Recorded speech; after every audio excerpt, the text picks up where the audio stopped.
So funny. Yeah. Hi. My name is Siggy Orenbach. I am a cool, amazing guy with a beautiful voice.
Testing. Everybody find their seats, please.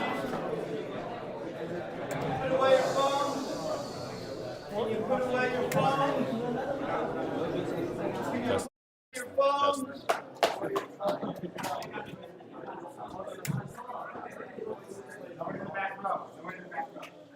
Can you put away your phones, please? There's no reason to try to hide and sit as far away as you can. You know, there's no reason to. Is your friend? They're running the assembly for a change. It's not adults. Just think for a minute.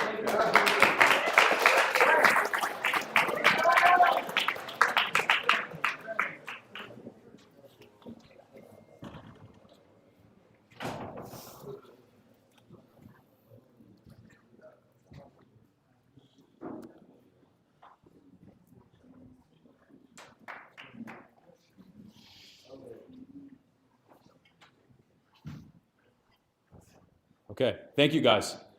Bershus, Rabbi Friedman, Rabbi Har, Rabbi Eliach, Mr. Goldman, Rabbi Hirschman. In truth, with Bershus of all of you guys, this trip was, as you guys will hear, really on a large level on behalf of the school, which is a big part of what we want to convey and describe today.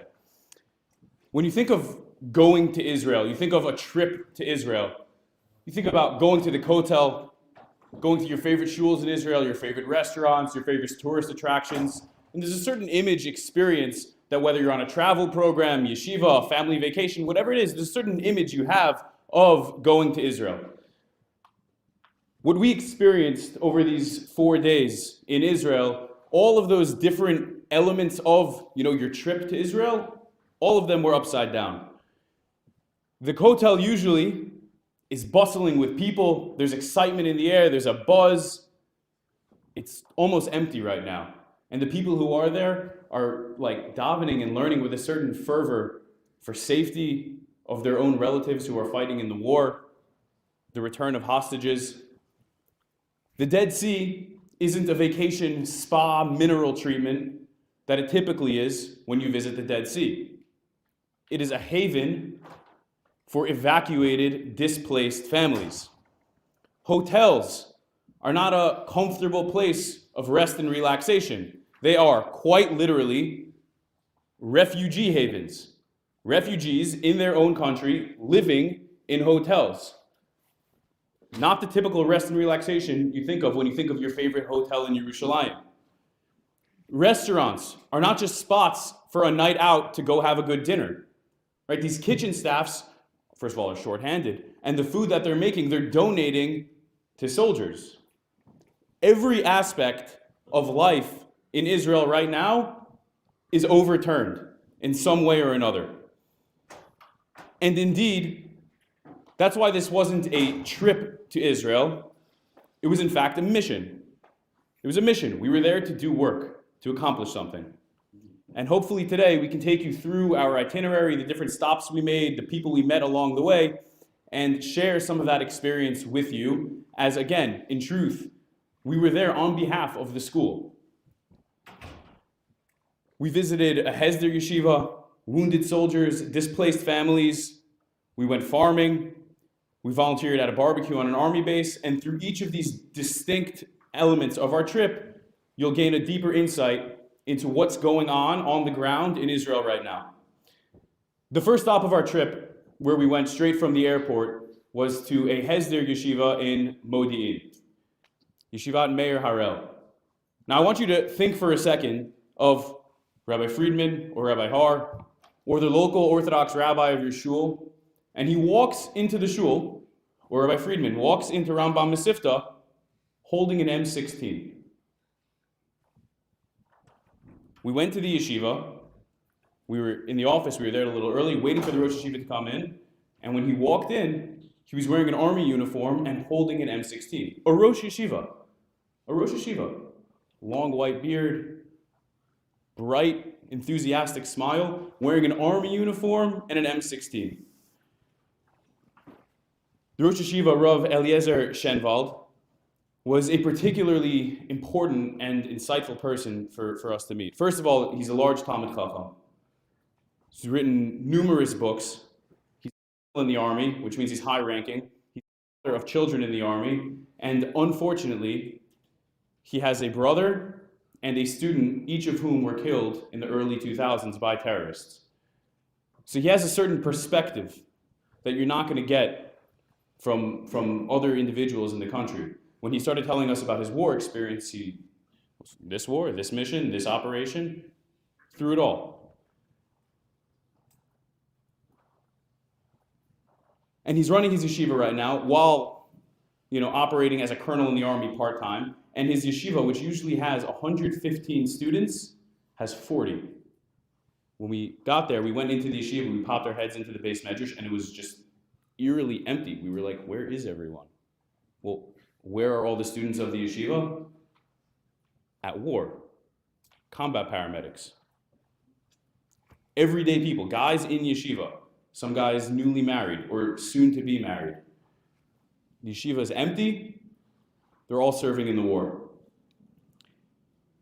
And one thing Rav Shenvald noted, particularly, which you found to be important, was that in this war right now, as compared to previous wars, operations in the land of Israel, is that right now there's a particularly religious texture to a lot of the army service and a lot of the soldiers. Whether it's soldiers who are going into the army religious with a certain extra zeal to it, or even secular soldiers who all of a sudden are wearing tzitzit, kippah, as units or battalions going into Gaza saying, Shema Yisrael Adonai Eloheinu Adonai Echad. It's of note and it's powerful. And to hear this from a Rosh Yeshiva who's well-learned and has deep experience with the tragedies of fighting terror, as well as running yeshiva, having a son in the army, it was an incredible experience.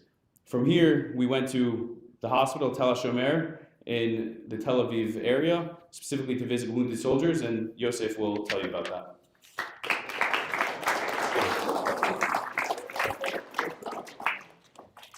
When we arrived at the Tel HaShomer hospital, we bought drinks and snacks from a nearby kiosk in hopes to cheer up the soldiers we were visiting. When we got to the hospital, we weren't sure which way to go in which direction, but we asked a nearby nurse, and she recommended that we just knock on some doors and enter. Imagine when someone breaks your limb, and all they do is wait for the day that it heals and think about, when will I go back to my normal life? However, these soldiers that we were visiting lost their limbs for good. It was hard to see soldiers a few years older than us missing their limbs. When we told the soldiers that we came all the way to New York to visit them, they were very surprised and touched. But they were even more surprised when we told them that we came the day of landing just to see them. Before I made way to Israel, my parents suggested to me that I take with me the field cards and the gift Rambam. I decided to give these cards out to the soldiers we were visiting, and I was moved to see that the majority of the soldiers prefer to take the Tefillah cards and the Gerah bonds over the drinks and sweets that we prepared for them. Even the Filipino soldiers took them. One of the rooms we went to visit, there was a band already visiting the soldier. We walked in, the soldier was playing his guitar together with his band. However, we noticed that he was playing his guitar on the one remaining leg that he had. Now imagine how he was resting his leg on this leg, and we saw that he was missing his leg from the thigh down. Before we came to the hospital, as Morgan mentioned, we visited Rabbi Shenvald. Rabbi Shenvald's son, Mordechai, was injured very early on to the war. But he told us that before he was injured, his unit was responsible for the elimination of 100 plus terrorists.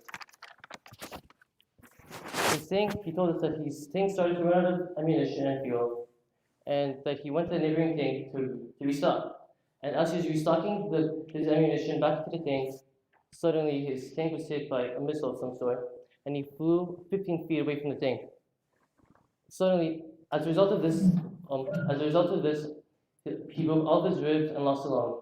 Miraculously, Mordechai survived because one of his fallen brothers, a fellow soldier, died, and his lung was transferred to him. Watching Mordechai tell us his story of survival was truly inspiring. He continued to tell us the Torah that he's told his fellow soldiers inside his tank. And the Torah goes as follows.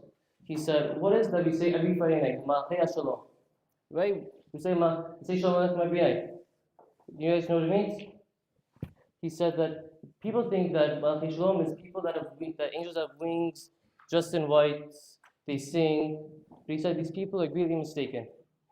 Ma'achei Shalom are people like us. People that go and they go to search out evil and destroy it. This is what we came to do in Gaza, destroy Hamas. After he told us this amazing Dvar Torah, he played violin for us.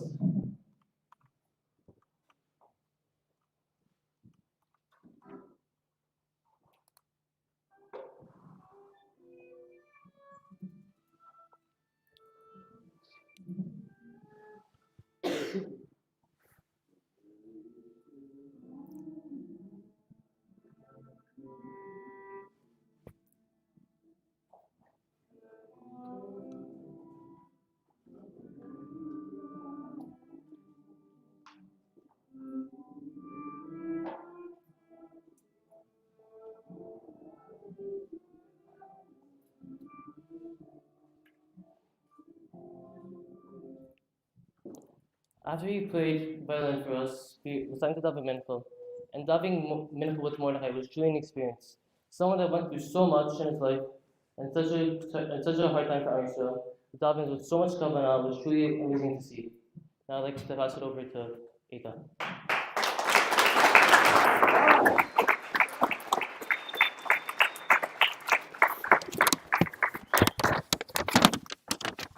All right. So the next day, we went to Did you hear me?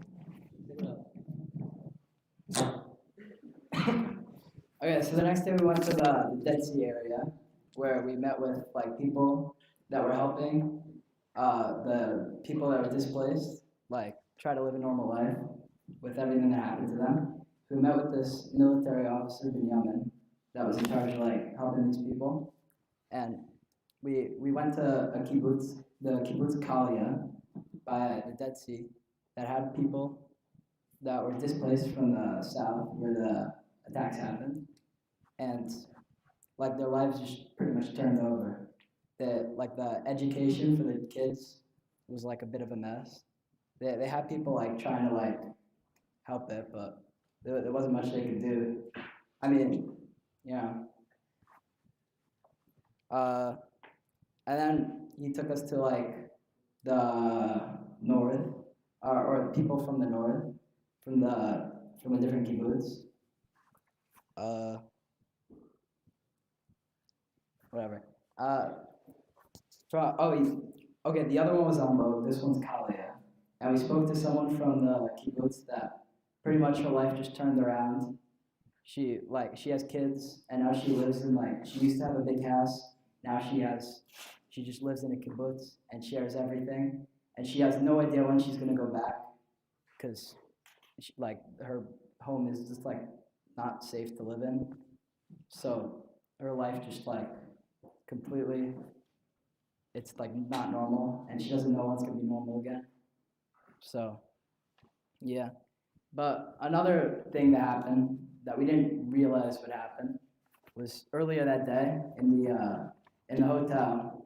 We realized that the people living in our hotel were displaced people that got kicked out of their homes and were living in our hotel.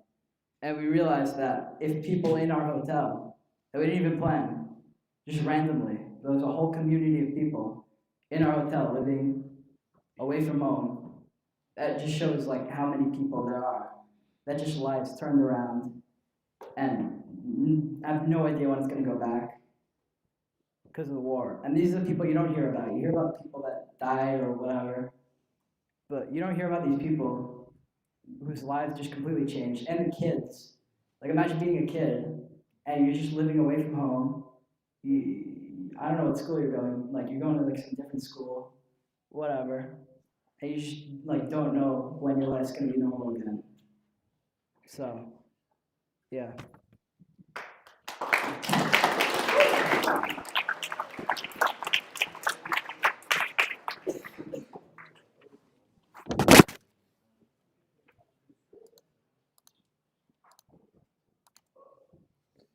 So on the next day, Wednesday, we went to the Mormon farm in Karma Yosef, where we met with the farm's founder, Amiriam Mormon, and his son Tomer. Amiriam told us that this farm that we were by, he spent a very long time, and it took a tremendous amount of effort for him to turn it what it is today. There was massive stones that he had to move, and he had to put in a massive amount of work in order to make it what it is today. And he says that he's put so much work. It's like he has 25,000 children in his orchard. He says good morning and good night to them. He feeds them.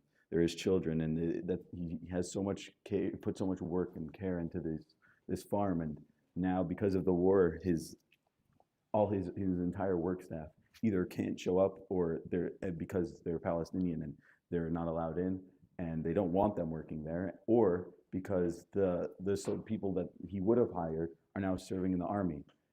When we were there, we were told to we were pruning the trees.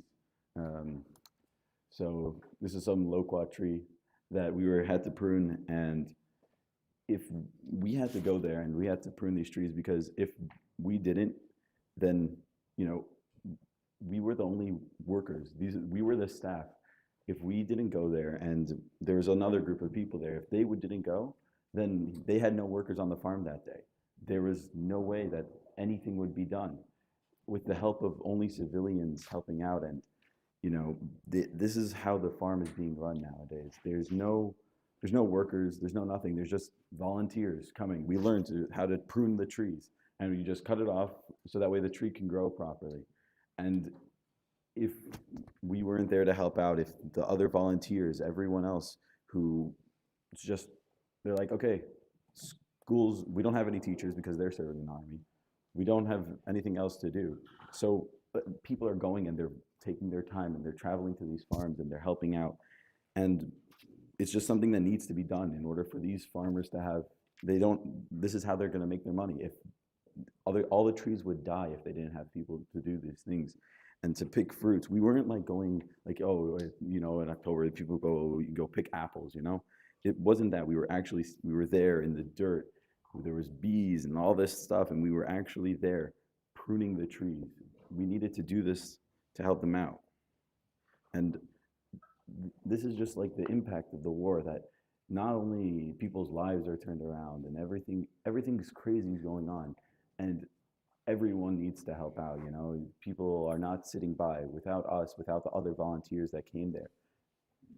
They needed us to help out. We stayed as long as we could for a few hours, and in that time we barely touched a fraction of the amount of trees that were there, and it was a lot. And every day people are just coming, they're volunteering. And the Tomer and Amram, they're so like surprised that all these people are coming out to help out, and just to help them, to help the farm, because there's nobody else who's going to do it if not for the people and the civilians and for us and the other volunteers that come. The whole farm was just running on volunteers, and it's a lot. There's nobody else who's going to do it. So.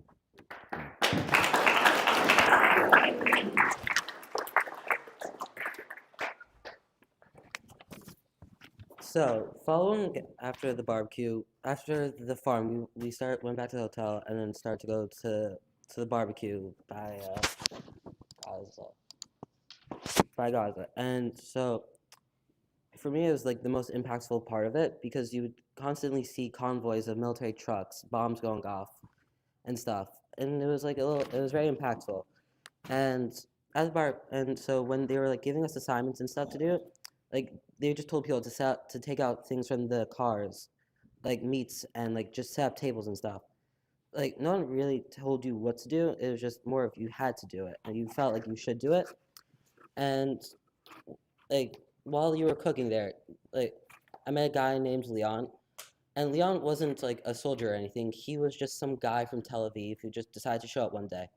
And as me and him were like talking, he said that he did IT, and that he also described what happened October 7th. I mentioned that he wasn't afraid, but more nervous what was happening. And he said, I was asleep and I woke up with my friends pounding on the door to wake me up and to get me out of my apartment. And he sounded like a little bit distraught when saying it, not knowing for certain. But as time went on by the barbecue, and as the soldiers started to gather to get food, I was making jokes with them, saying to get like a piece of steak, they had to tell me what they did in the military. And so me and this guy were talking, and he was the guy, and his job was that he was the one that was giving out, that he was dispatching military helicopters to bring people to the hospitals. One was listening to the radios, and it was like you really saw what else happens behind the scenes. You don't. It's not just the people that are going into Gaza and shooting people. You see really what happens.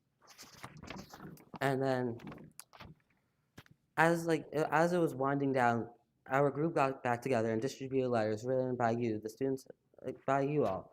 And upon receiving one of the letters, several soldiers got teary-eyed and touched by the abundance of support coming from the United States. When the soldiers finished reading them to the bottom of the signature, the letter, he asked who is Gabriel Rubin, and we told him that he's a guy in our school, to which he replied with an urgency saying, call him. We started opening up the Rambam chats while Rabbi Wortman urgently called Mr. Goldman, to each of us racing to get to Gabriel Rubin's phone number. After securing his number, we called him and video chat the soldier who was personally able to thank Gabriel for.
And so following after that, we gave out more letters and more, and a couple other soldiers insisted that we take a video of them giving thanks to everyone to show to you all when we returned, and now we can fill their request and show you their other video.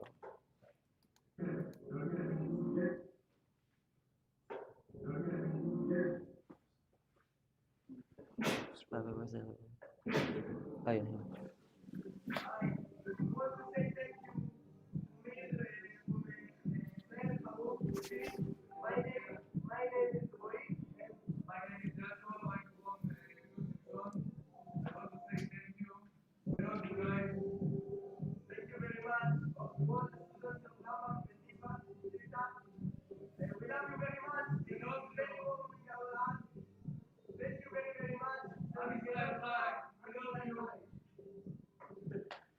So I'm honored that I was able to fill the request and show them their video. And then moving on, I give you that.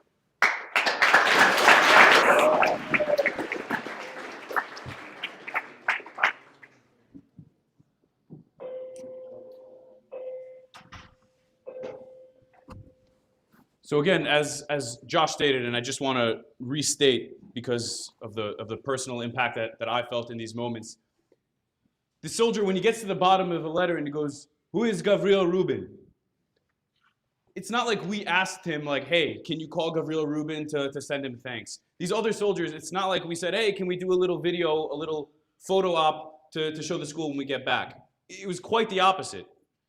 They were so moved and touched by our support that they insisted that we find a quiet place to take a video, that we get Gavril Rubin's. He wouldn't let us go until we had Gavril Rubin's number and we called him.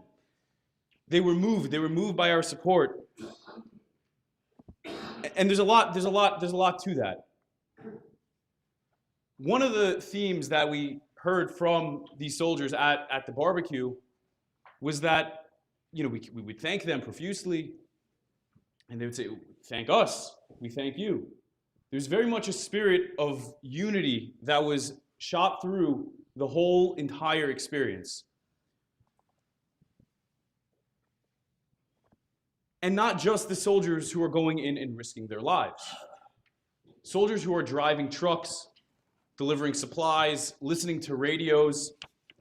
It's going through the farmers, the Rosh Yeshiva, wounded soldiers, whoever it is, right? Whether it's with the Rosh Yeshiva at Meir Harel, Rabbi Eliezer Shenfeld, whether it's visiting wounded soldiers, whether it's visiting displaced families, going farming and supporting the economy, visiting the soldiers themselves, or just our general time throughout Israel, there's a certain spirit of unification that is very palpable. And if you guys are following, there are a bunch of different pieces that each of us spoke about. But when you look at it all together, right, you have the experience and perspective of a father, Rosh Yeshiva colonel, of soldiers who were in combat, who were wounded, of families who weren't immediately affected by the war in the sense that they weren't personally attacked. I mean, their communities were attacked, but nobody in their family was necessarily killed. But their entire lives still are upside down because they're evacuated and they don't know when they're returning home. Visiting a farm where the economy is, sort of in the balance, so to speak, where there's no one to do the labor on the farm. Again, as Shimon said, if we weren't there doing the work that day, there was no one doing the work that day, right? It's operating on volunteers. Visiting the soldiers, showing our support, showing them the love. And through all these things, all the different pieces, the economy, the soldiers, the families, the yeshivas, everything comes connected, and there's a sense of unity of Am Yisrael that really moves through the whole thing. I just want to take a moment now to thank Rabbi Eliach specifically, who put in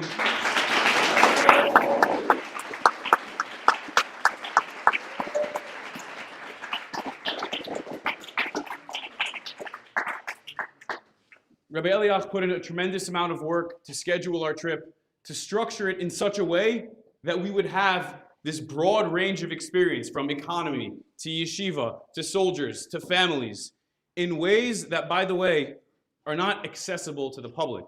For example, my aunt calls me and she said, hey, do you have someone who we can reach out to do X, Y, and Z? I know you did X, Y, and Z. And I said, well, not really, because Rabbi Eliach called in a favor with a longtime friend who had certain military access, who was able to give us these opportunities. So the experience that we had, that we were able to share with you, is in large part to the work that Rabbi Eliach put in. And we want to thank you all for listening today. And we really hope that you're able to gain a glimpse through the window of what we experienced in Israel, and really on the ground what's going on there for the past 4 months, and God willing should end soon, but what's still currently going on there now. Thank you.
Seniors will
Rishus, Rabbi Friedman, Rabbi Har, Rabbi Eliav, Mr. Goldman, Rabbi Hirschman, Rabbi Korngold.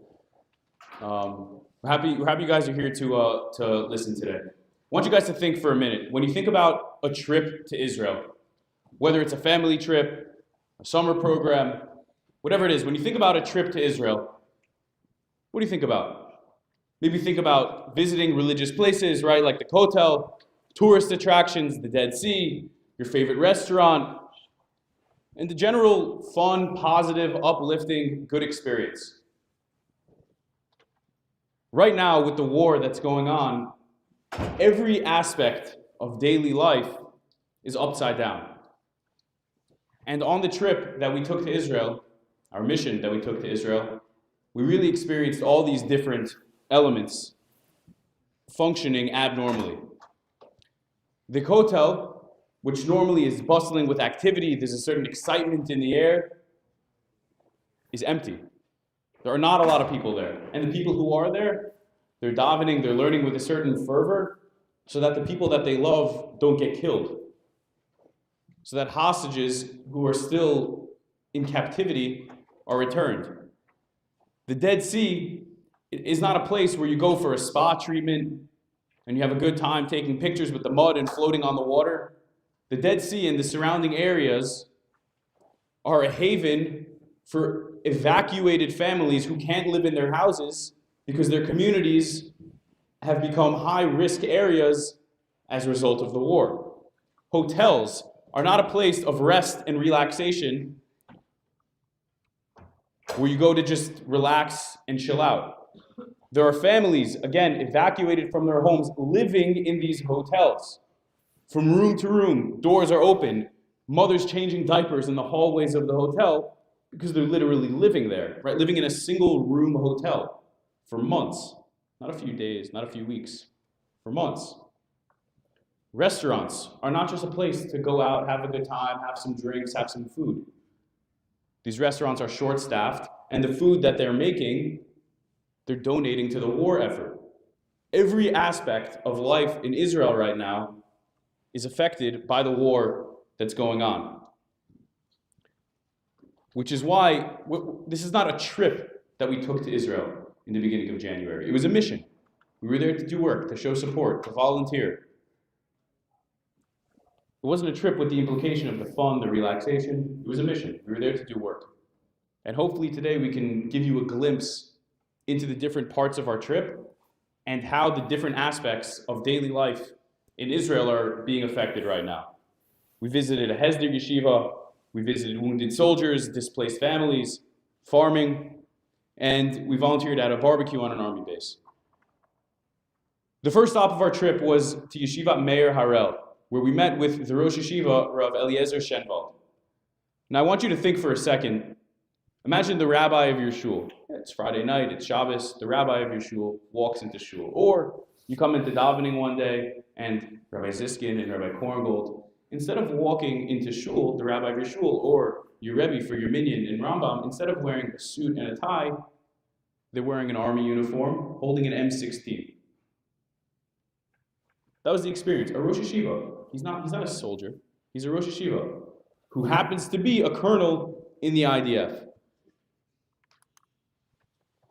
This is us meeting with Rav Shenwald.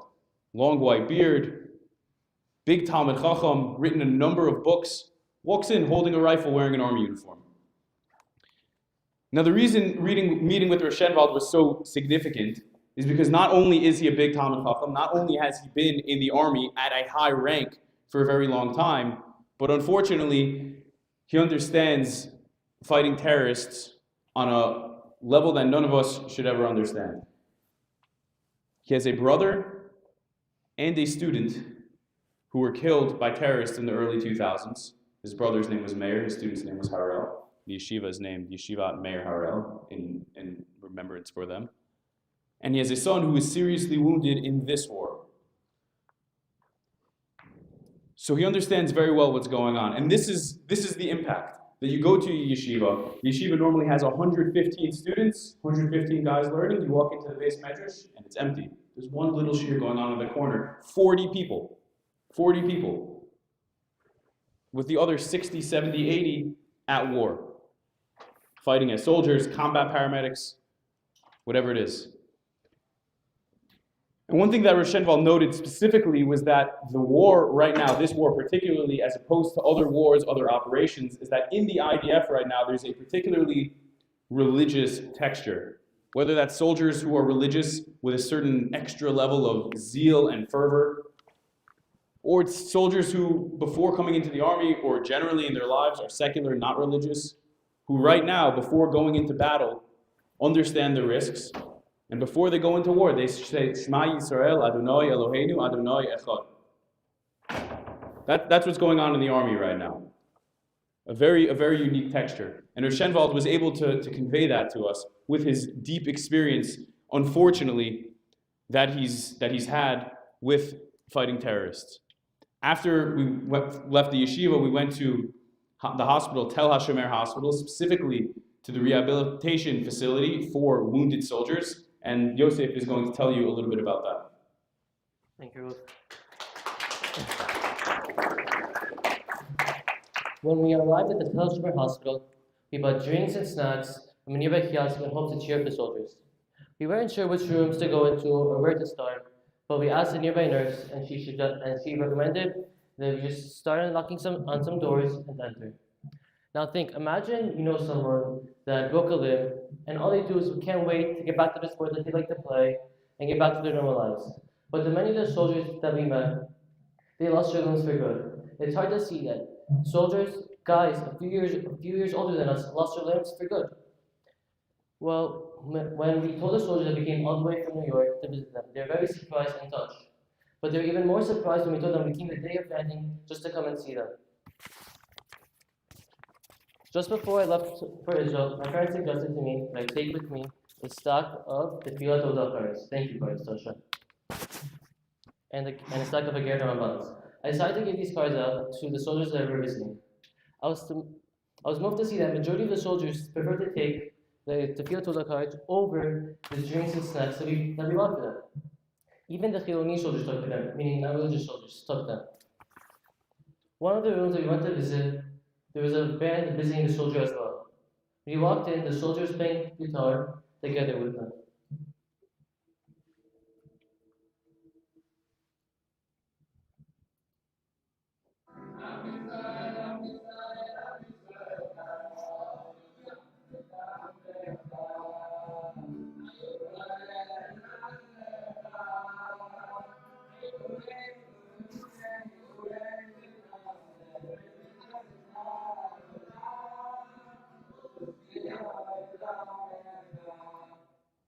Now, anybody that plays guitar knows that they rest the guitar on their legs. But this soldier, however, lost one of his legs from the thigh down. Before we came to the hospital, we went to visit Rabbi Shenfeld. Rabbi Shenfeld's son Mordechai, however, was injured very early on into the war. But he told us that before he was injured, his tank and his unit were responsible for the elimination of 100 plus terrorists. His tank started to run out of fuel and ammunition, but Mordechai decided to go to the neighboring tank and reload on ammunition. When he was putting the ammunition back into the tank, suddenly his tank was hit by a missile of some sort, and he flew 15 feet up from the tank. As a result of this, he broke all of his ribs and lost a lung. However, one of his fallen soldiers, a fellow brother of his, died, and his lung was transferred to Mordechai. Watching Mordechai tell us his miraculous story of survival was truly inspiring to see. Mordechai continued to tell us the Torah that he told to his fellow soldiers in the tank one Shabbat. And the Torah goes as follows. He says, people think Malchei Shalom, as we say every Friday night, as angels of peace. People think that Malchei Shalom, angels of peace, are angels with wings and with white halos dressed in white, and they sing. But he said, really, these people are really mistaken. Malchei Shalom are people like us, he said. People that they go and search for evil and to eradicate them. He says, this is what we're doing in Gaza. We came here to go and search for members of Hamas and eradicate them. After this, Mordechai played violin for us.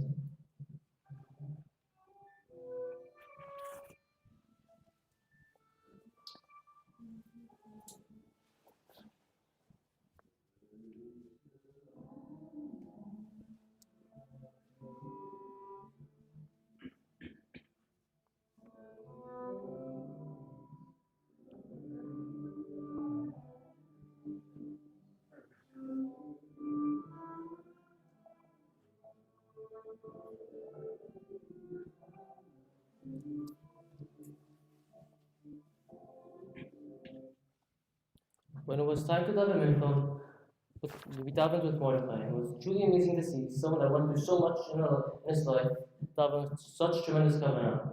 Now I'd like to pass it over to Eitan.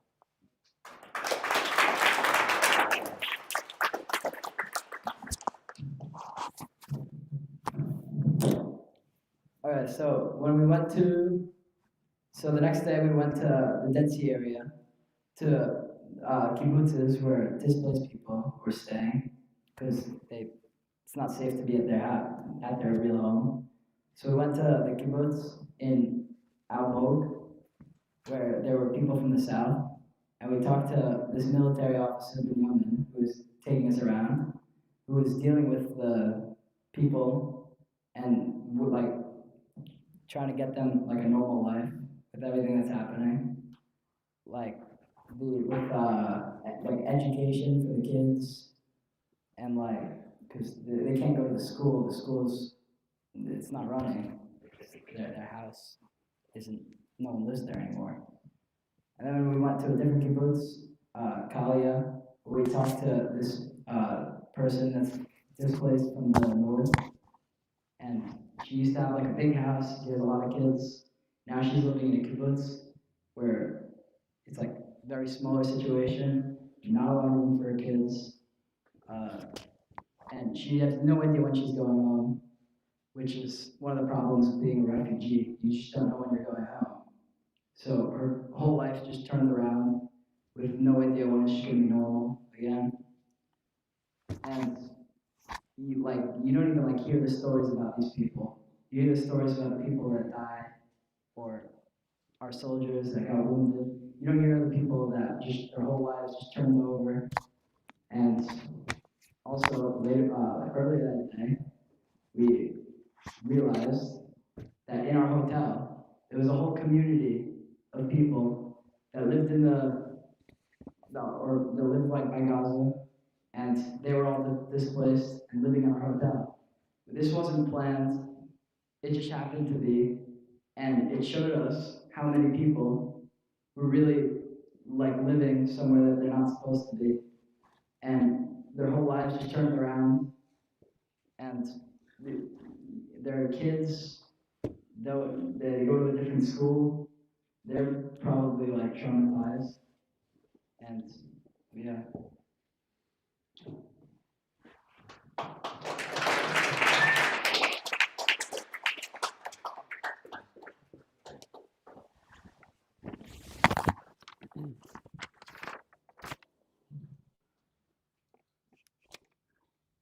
So the next day, on Wednesday, we traveled to the farm in Carmel Yosef. We met with the founder of the farm. His name was Amiram Morman, and his son Tomer. Amiram, he told us that in the 50s, he originally came to Israel, and he started to work on this land. He put time, effort, and to move. He had these massive stones everywhere, and he cleared them all out with his truck. He told us he's put a lot of time and effort into making the farm what it is today. It was not like this 50 years ago when he first found it. He and his son Tomer now own the farm and work on it every day.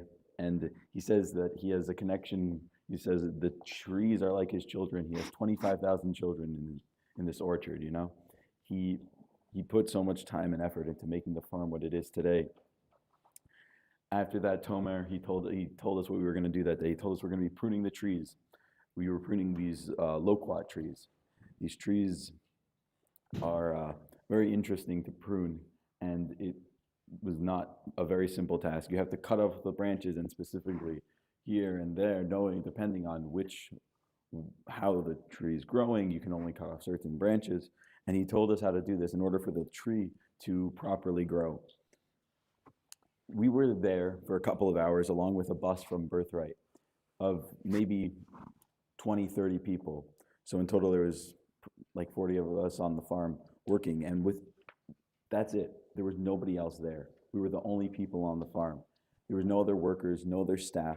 The Palestinians workers who normally would be there, they don't want them there, and they're not allowed there.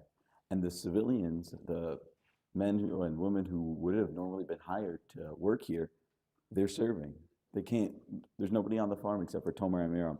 And the farm is running on volunteers. If we didn't show up that day and the bus didn't show up that day, nobody would be working. The farm would just have to sit there and it would rot. And then Amiram and Tomer, they wouldn't have anything to harvest when it came time.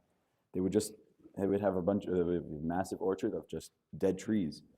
And this is just the way the economy is right now. They need help from the civilians, people, not just volunteers from America that are going. There are people in Israel even that their schools are canceled. They're like, all right, what can we do to help? They're going to farms. And so much chesed and volunteering is being done by just going to these farms and helping them out for the few hours that we were able to in the short time that we had. We just went and we just were there. We farmed as long as we could. And this is how Amiram and Tomer, this is what they're relying on. They don't have workers to do anything. They're just, they're looking for people. If people didn't show up to help them out, that's it. Their farm rots and it sits there. They can maybe do a few trees. They can't do the whole farm. And this is just the impact of what has happened since the war started. The economy is being supported by the people that can't go to war, by civilians that are too young or incapable of going into the war. So everybody is just trying to figure out how to help out, and this was us and other people there just trying to help out in the way that we could to help the economy. And now later that night, I think Josh is going to tell you what we did.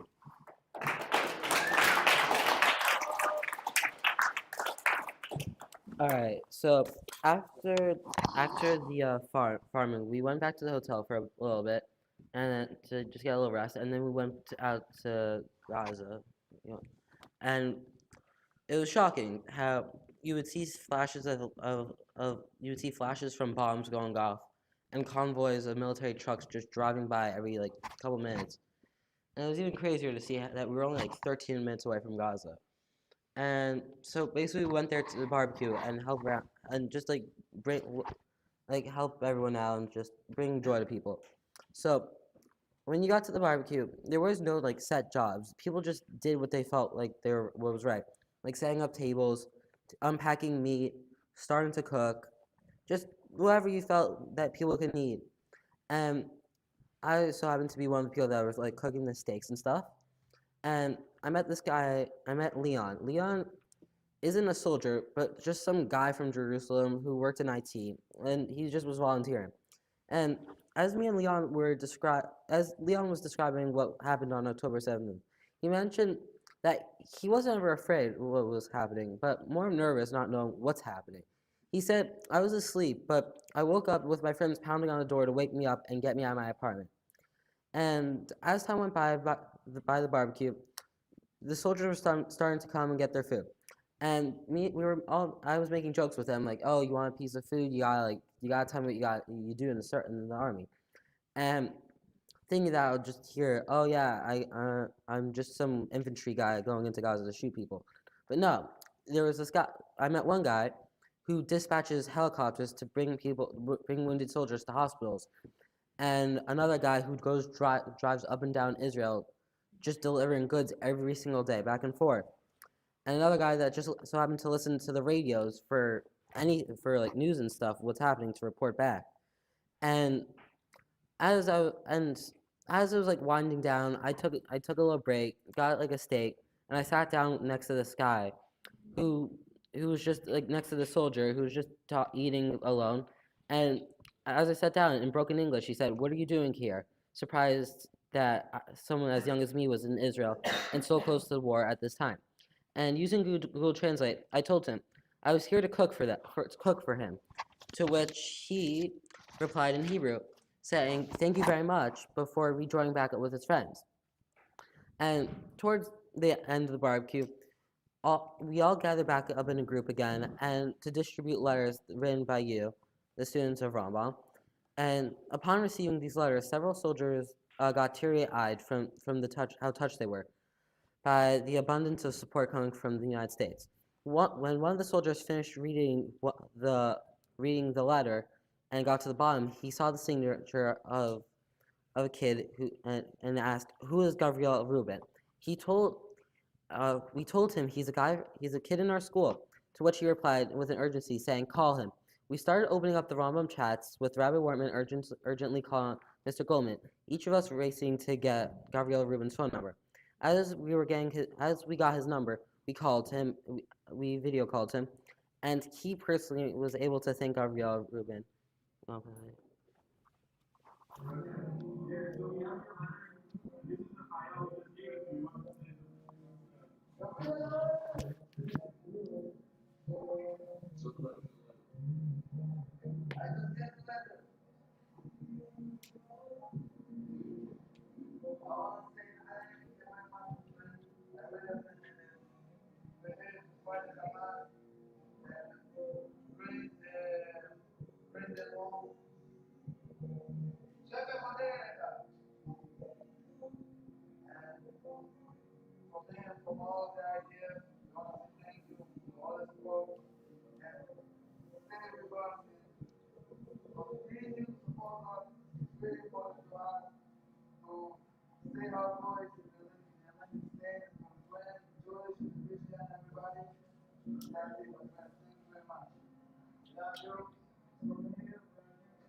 And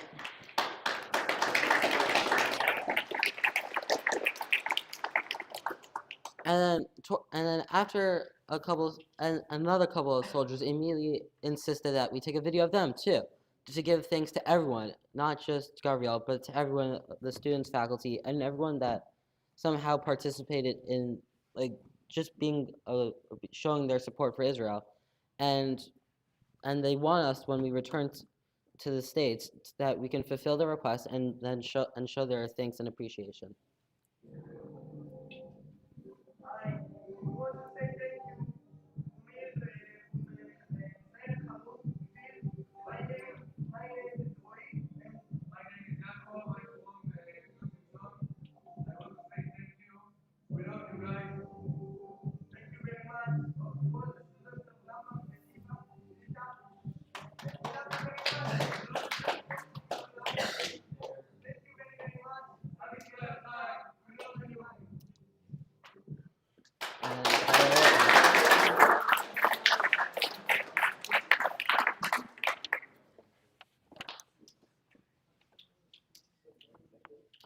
So again, as Josh stated, and I just want to re-emphasize, it's not like we asked the soldier, "Hey, can you call Gabriel Rubin?"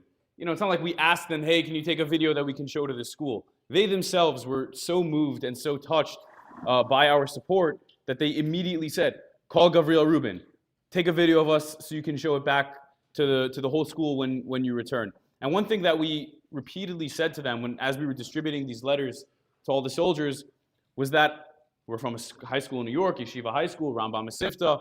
Obviously, we're only 4 or 5 people, but we're really here on behalf of the whole school. And we were sharing your voice with them, saying, obviously, logistically, we can't bring the whole school here, but in truth, the whole school is really with you in thought, in feeling, in prayer, and we're very much thinking about you and involved as much as we can be, and everyone is really showing the support for you guys all the time. And if you're sort of following the whole picture that each of us described a small piece of, there's a bunch of seemingly separate parts of the trip that took place.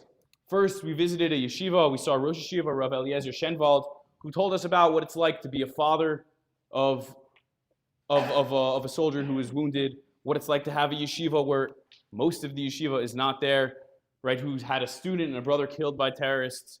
And that was one piece. We also visited wounded soldiers themselves, right? And wounded, lost arms, lost legs, and that was another piece.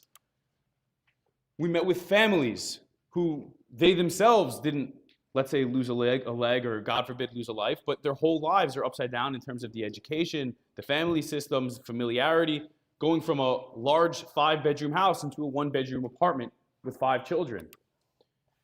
We worked on the farm and saw the aspect of the Israeli economy and the Israeli farmers who are totally dependent. A farm usually with a labor force of 20 to 40, with a labor force of 0, entirely dependent on volunteers. And without us, there was no work done that day.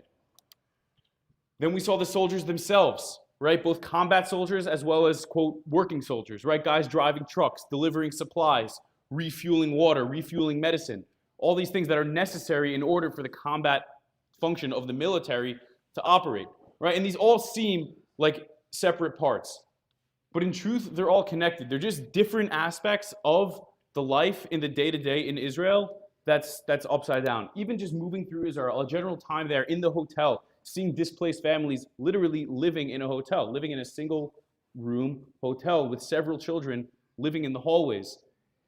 These seem like different functions, but they're all, in truth, unified in the fact that it's the shared experience of the country of Israel, of the Jewish people at war right now. And that unity is really what brings all these things together. And through the entire trip, everywhere we went, despite the fact that their lives were radically changed, there was constantly an energy of positivity and an attitude of, okay, well, what do we do now? This is our reality. How do we operate from here? How do we make this better? And in truth, the fact that we were able to have all these aspects of the trip brought together in this, tapestry that formed an image larger than each particular piece was in great thanks to Rabbi Eliach. Rabbi Eliach spent many hours scheduling the trip, organizing the trip, making all the different parts possible. And we were able to do things and meet people that other trips are not doing. When my aunt called me and she said, we want to visit displaced people, I know you did that, can you put me in touch with someone? I said, well, no, I can't, because the person who was managing thousands of displaced people is a colonel in the army, who is a personal friend of Rabbi Eliach, who set us up. He doesn't take tours around.